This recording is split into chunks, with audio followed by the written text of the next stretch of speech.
Okay, here we are at 221 East 1st Street in downtown Dayton, Ohio. This is the Dayton School District. And this is the main road right here, basically right in front of the apartment here, the condo. These are nicely built condos, fairly new, all brick wrapped around.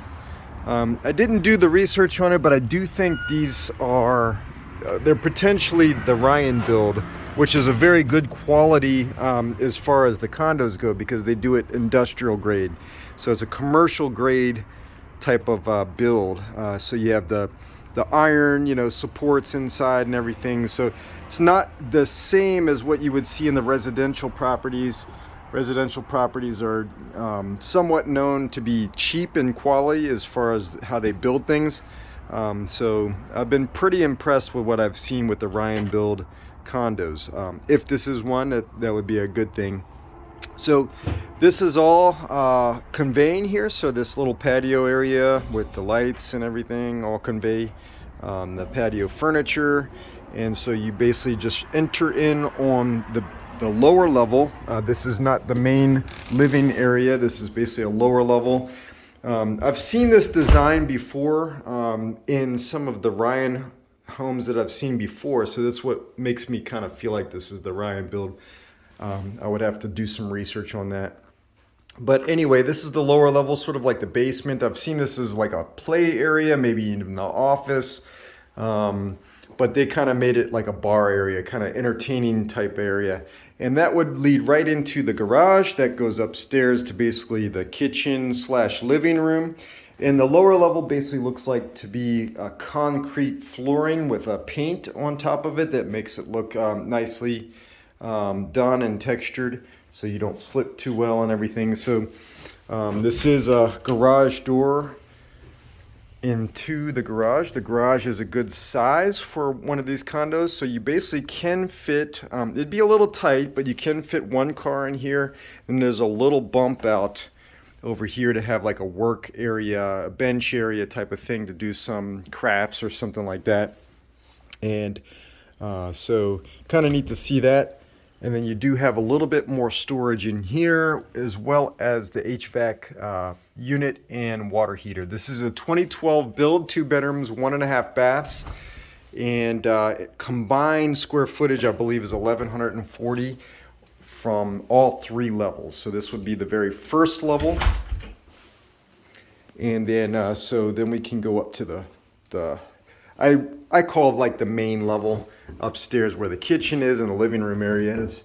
So these are wood floors, pretty nice. This is basically a metal handrail. So it kind of gives you like that industrial look, which is very modern these days. And that's exactly where they continue the theme up here. So you do have nice, basically the machine wood flooring, wood plank flooring. And it looks like it's a little bit older. It's worn out in some spots upstairs, but it is a very durable and desirable flooring. So up here, you have a kind of a nice design in the modern homes. You have these brick walls here, the kind of what you see downtown Cincinnati and that kind of thing, the turn of the century 1900 builds. So it's kind of neat to see these townhomes, downtown areas. The ceiling is all basically blacked out with basically just a regular paint. And so that's very normal. You see that in a lot of the trendy type, the hipster type of restaurants and that kind of thing. So it's very in right now. And you see it more so, you're starting to see it more so in the basements as well, finished basements. So good size living room. Obviously that's a big sectional right there. Kind of laid out pretty nice right in front of the TV. And then you have the kitchen over here on the other side. And so these countertops seem to be like a concrete. I'm not exactly sure. It does not appear to be like a granite or anything like that. It does seem to be some sort of ceramic, and it seems very durable. But and then you have the cabinets here.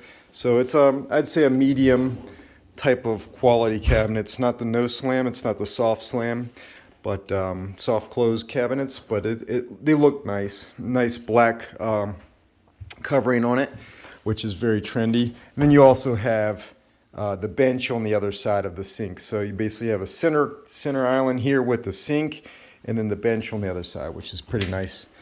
And then you have a nice sized pantry in here.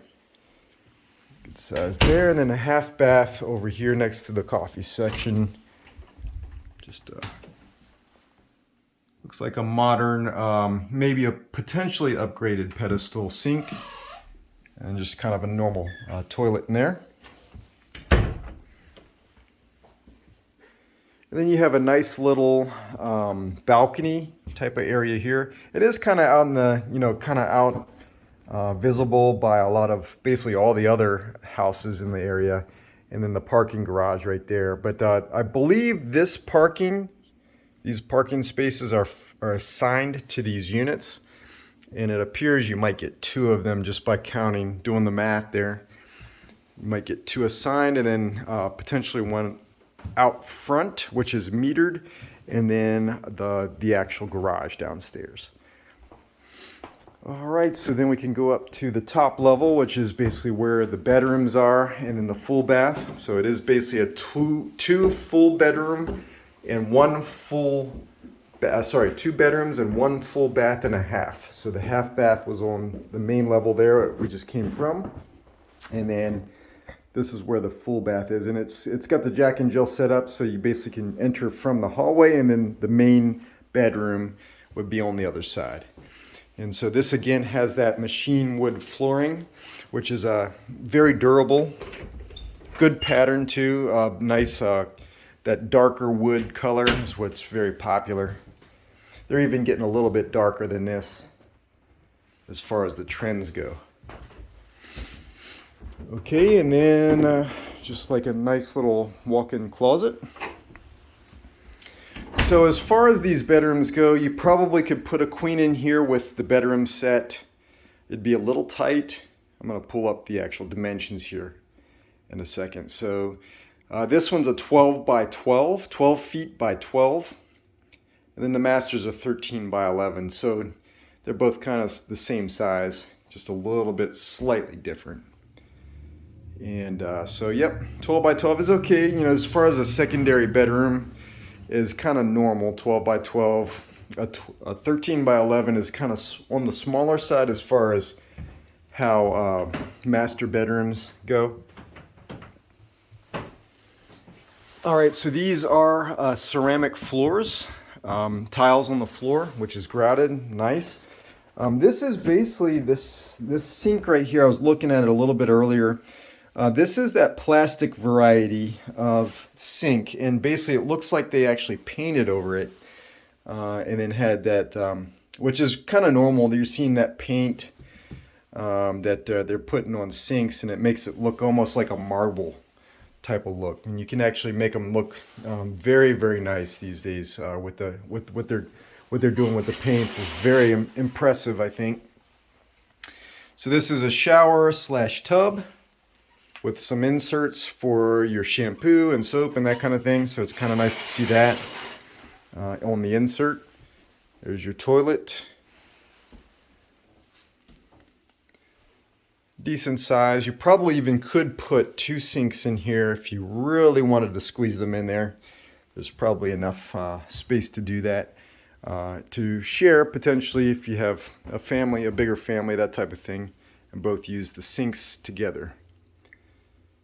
Okay, so this would be basically the master. It's a 13 by 11 as we mentioned before, and it has the 2 closets on each side of here. So it does go back quite a bit.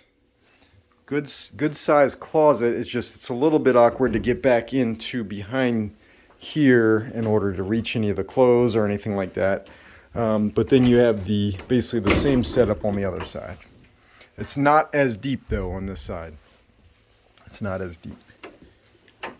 But a good amount of space, especially for a condo, 1,100 square foot. Having 2 closets in the bedroom is very nice. And then it does have a good access to a bathroom right there.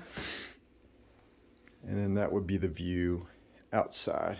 And again, it's that same wood flooring, machine wood flooring down here. That was the linen closet. And then basically you have your washer and dryer stacked right here in this little compartment here. So washer and dryer on the same level as the bedroom is very popular. It's what most people want. And they delivered on this one. All right, well, that's kind of it. So one thing to point out is that it is $100 per month for the HOA fees, and doesn't really include much other than, you know, maintenance on the exterior and landscaping, a little bit of landscaping, but that's pretty much it. There's no pools or anything like that. You do get, I think, 2 parking spaces. We'd have to verify that. Semi-annual taxes are showing up as $746. So, you know, not too bad. A little over, basically, almost $1,500 for the year. Not too bad. All right, well, that is it. So, this is Howie with Team Next, Home Experts Realty. Let me know if you have any other questions. Reach out. If you want anything else recorded or anything else, let me know. All right, signing off. Have a good one.